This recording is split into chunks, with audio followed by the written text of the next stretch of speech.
Now, the Roma Wine Company of Fresno, California presents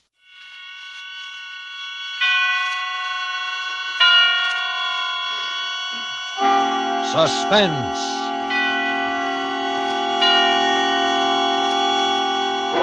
Tonight, Roma Wines bring you Mr. Lloyd Nolan as star of Murder for Myra, a suspense play produced, edited, and directed for Roma Wines by William Spear. Suspense, radio's outstanding theater of thrills, is presented for your enjoyment by Roma Wines. That's R-O-M-A, Roma Wines. Those excellent California wines that can add so much pleasantness to the way you live, to your happiness in entertaining guests, to your enjoyment of everyday meals. Yes, right now a glassful would be very pleasant, as Roma Wines bring you Lloyd Nolan in a remarkable tale of Suspense.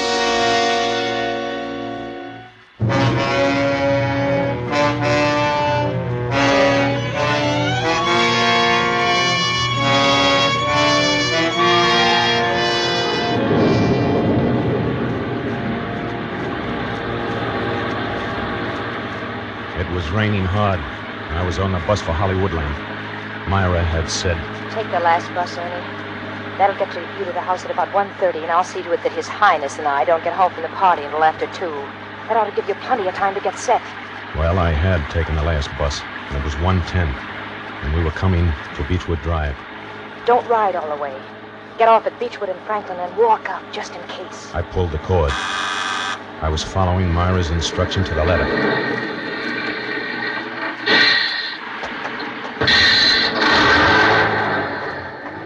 It was raining harder than ever when I got off the bus. I turned up my coat collar and started up the hill. It was 4 blocks to the house. When I got to Midway, I stopped under a tree. I was soaked to the skin. Then I saw the headlights of a car coming down the hill. I ducked behind the tree. When it had passed, I struck out again. The house was dark. I walked up the driveway to the rear. Go in through the kitchen door. I'll leave it unlocked. I tried the door. It opened. I stepped in. I stood still, listening for sound. Then I closed the door. Don't turn on the light, remember now. Then look for the lipstick on the table. I struck a match. The lipstick was on the table. The lipstick meant that the way was clear for me to go upstairs.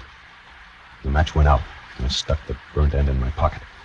There was a puddle of water on the floor where I'd been standing. I got a kitchen towel and wiped it up. Then I wrung out the bottom of my trousers and wiped the floor again. I took off my coat and went to the sink and wrung out my coat, too. I looked at my watch. It was 1:55. Didn't have any too much time. Myra and the old man would be returning any minute now. So I walked into the next room. It was the dining room. The door on the other side of the room was open. Led into the hall. I could see the stairs. I walked into the hall and started upstairs. And the match went out. When I got to the top, I lit another. Our bedroom's the first door on your right. I opened the door.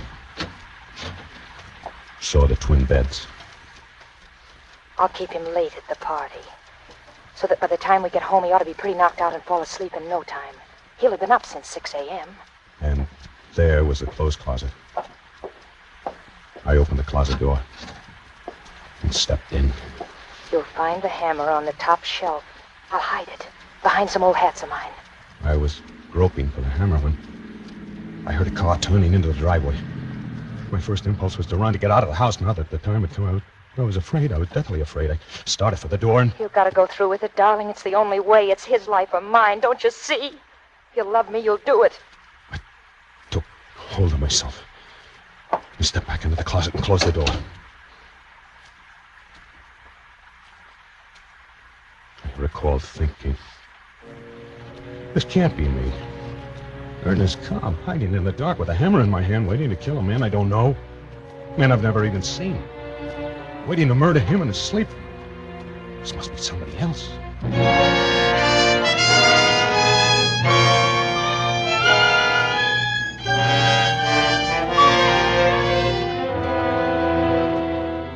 For Suspense, Roma Wines are bringing you as star Lloyd Nolan in Murder for Myra by Lee Horton and Paul Bernard. Roma Wine's presentation tonight in radio's outstanding theater of thrills, Suspense.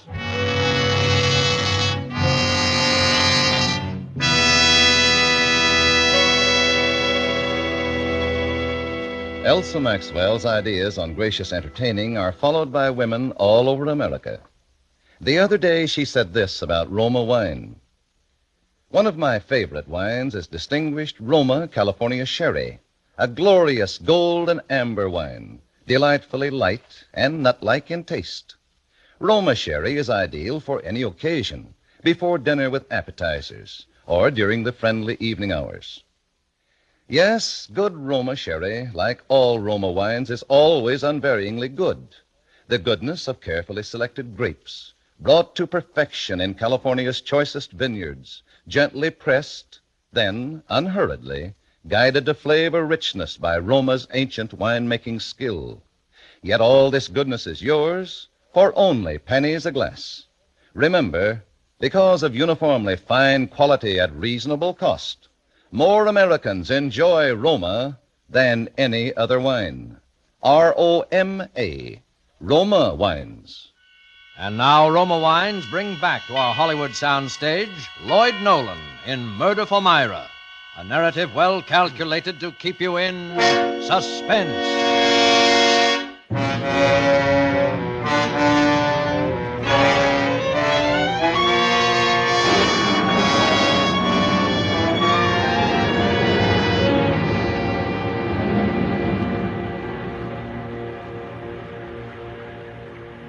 I stood in the closet and waited. I could hear voices outside in the driveway and the slam of a car door. The hangers loaded with clothes are poking me in the back, tipping me off balance. I was standing on a pair of man's shoes. His shoes. I kicked the shoes out of the way and shoved some of the hangers back and closer together. I listened. There was some sound from below. But everything was quiet again. And then I remembered Myra saying that they shared the driveway with the folks next door. I put down the hammer. It must have been the neighbors coming home. I opened the closet door and stepped out. Still a little time yet. In the darkness, I noticed that Myra had left one of the windows open. It was raining in. I crossed the room, closed it. There was a nightstand by each bed, and an alarm clock on one of them. I never heard a clock that made so much noise, just ticking. It was cold and damp, and I was shaking from head to foot. I couldn't tell whether it was from the cold or from fear. I sat down on the edge of one of the beds.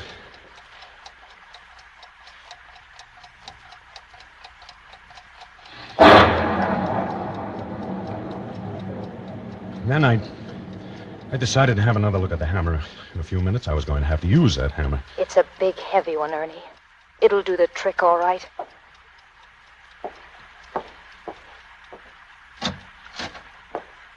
I felt along the floor of the closet for the hammer. Then I hefted it experimentally. It was big and heavy. The kind that would smash a human skull to pulp. I looked at clothes hanging there, many of them his clothes. In the flickering light of the match, one garment caught my eye, probably because it was long and white and had big gaudy flowers on it. It was Myra's negligee. She'd been wearing it that morning when I first met her 5 months ago.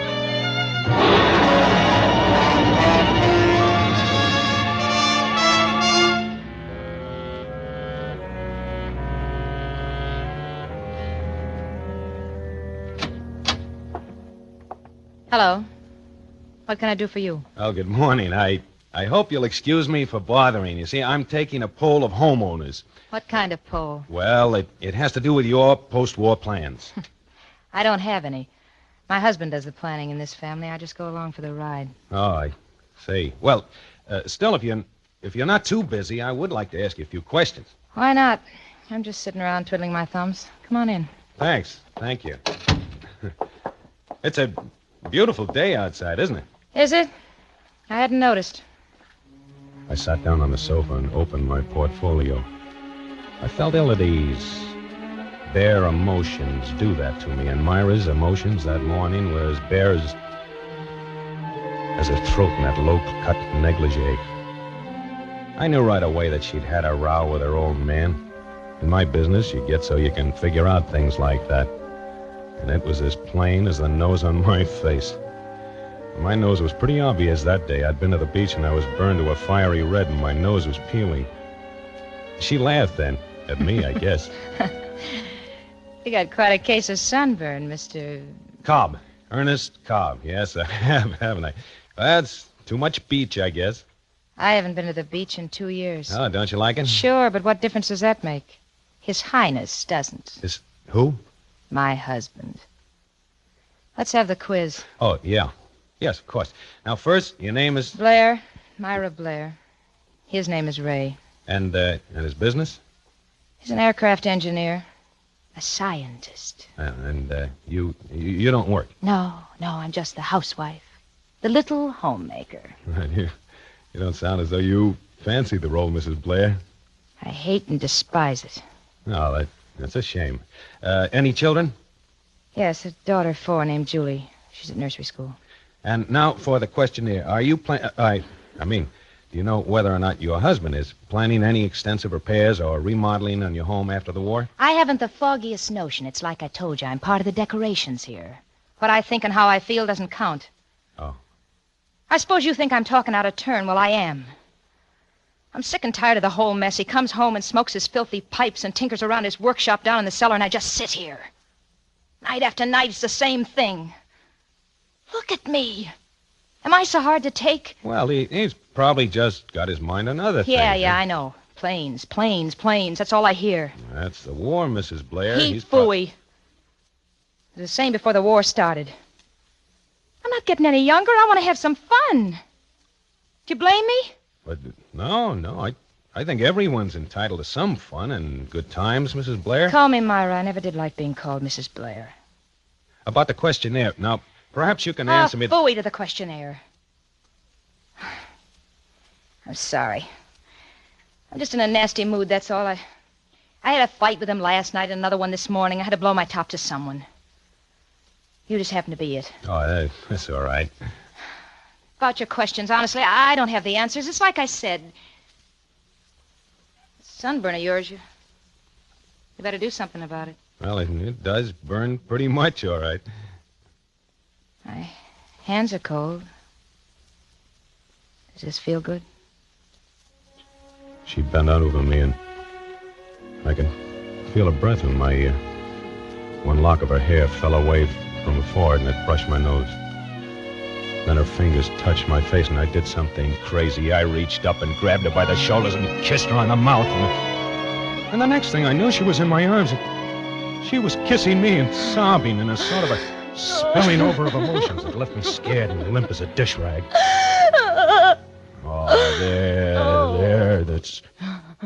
You're gonna change things, aren't you, big boy? Oh, sure.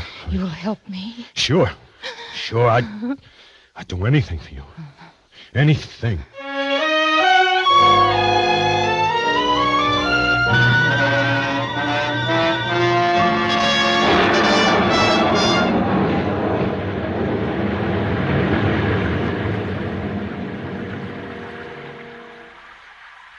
The match went out. The negligee merged back into the other clothes there. I stuffed the hammer back into the corner and came out into the room again to wait for Myra and His Highness to come home from the party. His Highness. He's unbearable, Ernie. Every time he puts his filthy paws on me, I go all raw inside. No matter what we did or where we went, he was always there, in her mind. We had another fight this morning, Ernie. Do you want me to show you the black and blue marks? And then one night when we were having dinner, it all spilled out.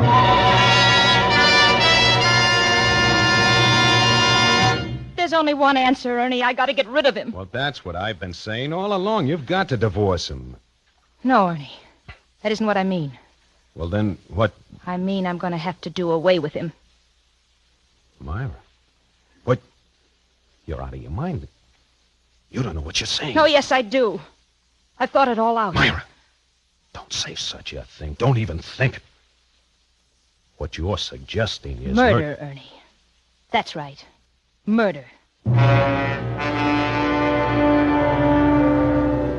didn't sleep that night. And yet, worried as I was, that the idea didn't seem real to me. Murder. It was something you read about, something for gangsters and madmen to traffic in. It wasn't a thing that could touch me, Ernest Cobb, or Myra. She didn't say anything about that. The next time we were together, I thought she'd come to her senses. She'd just been upset. And then one night we went rowing in Westlake Park.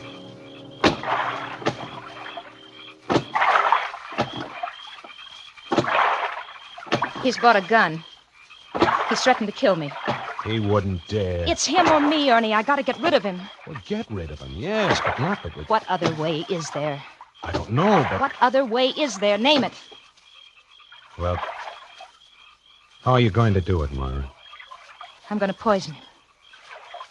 You'll help me, won't you? No, I couldn't. I'm not asking you to feed it to him. You can help me get a little poison, can't you? I don't know anything about poisons. I don't know anything about murder. Well, you can learn, can't you? If you're that dumb, maybe I can find someone else. Myra. There are others who'd be glad to help. Please, don't talk like that, Myra. Well, You know I'd do anything for you. there's a better way, Ernie. What? He's got a big, heavy hammer down in his workshop, Ernie. You could do the trick easy. Oh, no, Myra, not me. I'd do anything in the world for you, Myra. Anything, But the one thing that'd help me out of this mess. It's his life or mine, Ernie. If you love me, you'd do it. I can't do that. I can't. You'd leave it for me to do. No, It'd be a cinch, Ernie. You could sneak into the house some night when we were out and hide until we get home. With that hammer, it'd be all over in a second. And then we'd say a burglar came No, Myra, no. Oh, you don't love me, really. It's all just talk. No, it isn't. You know better than that. I worship you, Myra. I couldn't live without you. Ernie, if you want me, you've got to do it. You've gotta, Ernie. All right, Myra.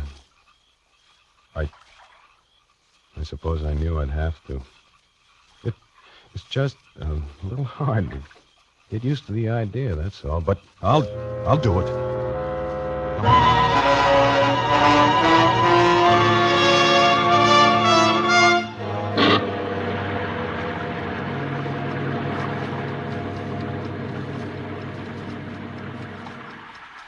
I looked at my watch. It was 2:10.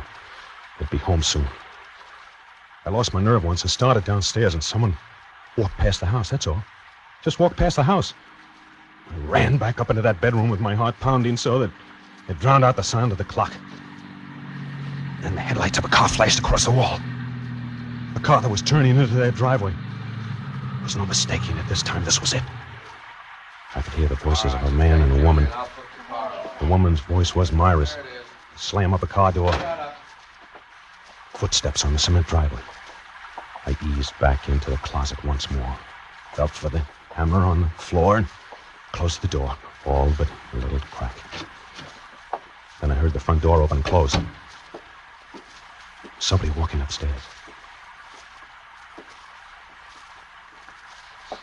Come on, Julie, wake up.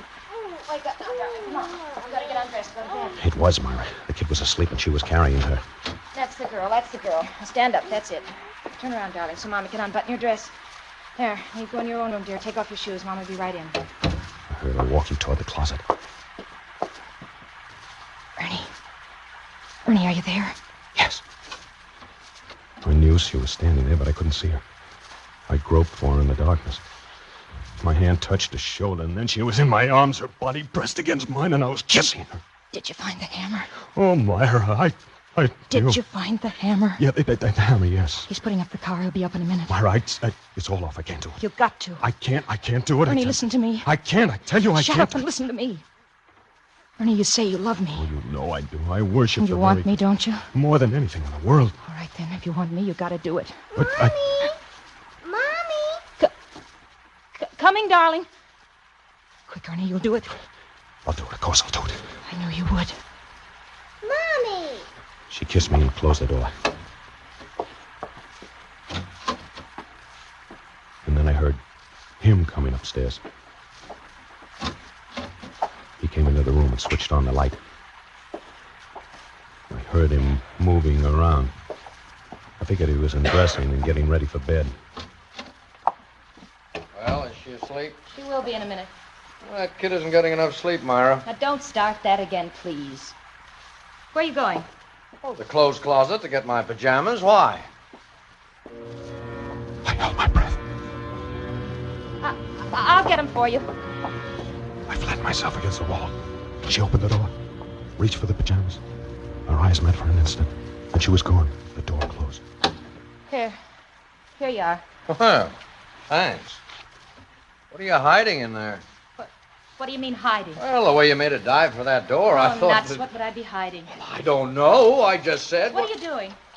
Say, what's the matter with you tonight, Myra? There's nothing the matter with me. Why? Oh, you're so jumpy. Well, can't I ask you what you're doing? Fooling with the clock? Sure, but why jump out of your skin? I'm just setting the alarm. It's all already set. I'm setting it ahead for 4 o'clock. Why? Because I got to be at the plant at 5 this morning. I've got a trial run. Oh. This was something we hadn't figured on. I looked at my watch. Well, it's 3 now. You won't get much sleep. I know it, but I can't help it. Don't put the clock on my table. Put it on your side, where it always is. Oh, okay, if it's so important. Hey, how did all this water get on the floor here? Through the window, I suppose. No, but it's closed. I closed it when I came up. We left it open. Oh. Well, if you're getting up at 4, you better get to sleep, don't you think? Oh, I guess so. I heard them get into bed. Well, good night. Good night, Myra. The stage was set. I breathed easy. Now, I'd only have to wait for him to... Then the thought struck me. Suppose he doesn't fall asleep right away. Suppose he doesn't fall asleep at all. He isn't so tired, even if it is late. He doesn't sound knocked out to me. And before he can get to sleep, then the alarm will go off, and I looked at my watch. It was exactly 5 minutes past 3. This'll never do. I thought I gotta get a hold of myself.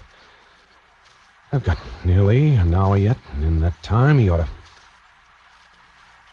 I listened. I couldn't hear a sound. Was he asleep? He might be, but I didn't know. I had to be sure. I'd wait half an hour. And if I didn't hear anything by then, I could be pretty certain he was. The minutes dragged on, and I listened. When the half hour was up and I hadn't heard a sound, I sat down on the floor, took off my shoes, and I picked up the hammer and turned the doorknob. I turned it very slowly. It made no sound. Then I opened the door and stepped into the room. Who's there? Who's there? Daddy, I want a drink of water. Oh, it's you. All right, baby, just a minute. What? What's the matter? Oh, it's the kid. She wants a drink of water. Oh, no, don't get up. Don't get up, Ray. Go back to sleep. I'll get it. I stepped back into the clothes closet and closed the door. I felt the blood drain from my head. I leaned against the wall. I heard Myra go into the kid's room. And then I slid to the floor.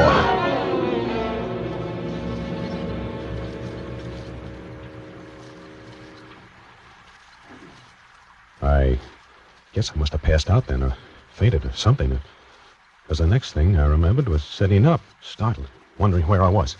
I looked at my watch. It was 3 minutes to 4. I remembered now where I was and what I was there for. I was in the closet. There was a man on the other side of the door that I had to kill before an alarm went off. And the alarm went off at 4. I remembered that I had to be very quiet because the man was asleep. Everything I did from that time on was automatic.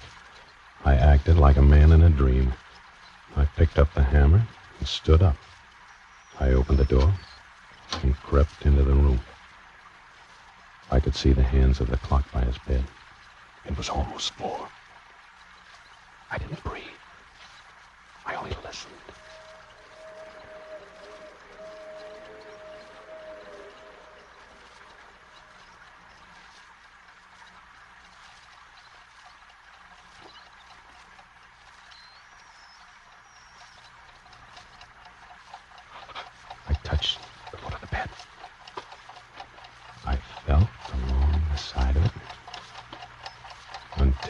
reached the headboard. Now, I was standing over him. I raised the hammer over my head and swung down. And I hit him again, and again, and again. And then I yelled, Myra! Myra! Turn it off, will you? Turn the alarm! Hey, Myra! Over the corner!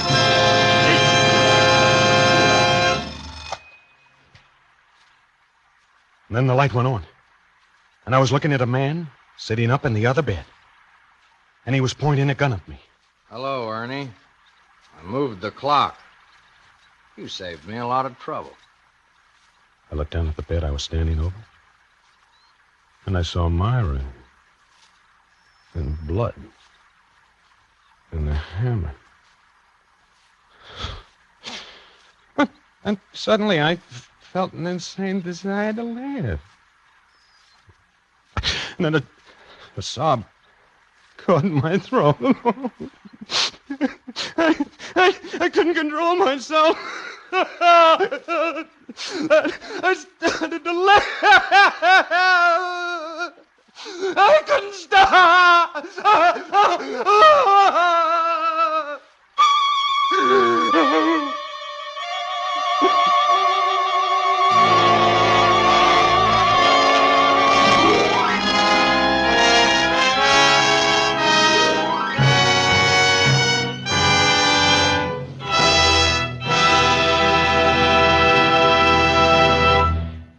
Roma Wines have brought you Lloyd Nolan as star of Murder for Myra, tonight's study in Suspense. I hope you enjoyed this episode. Before you go, we would love to hear from you. On a scale of 1 to 10, how would you rate this episode? Your thoughts will guide other viewers who might be deciding whether to watch. So, please go ahead and drop your rating in the comments. Thank you for hanging out on the Astrostatic Old Time Radio channel. If you enjoy these episodes, hit that like button and subscribe for more awesome content. If not, I totally understand, and thank you so much for listening.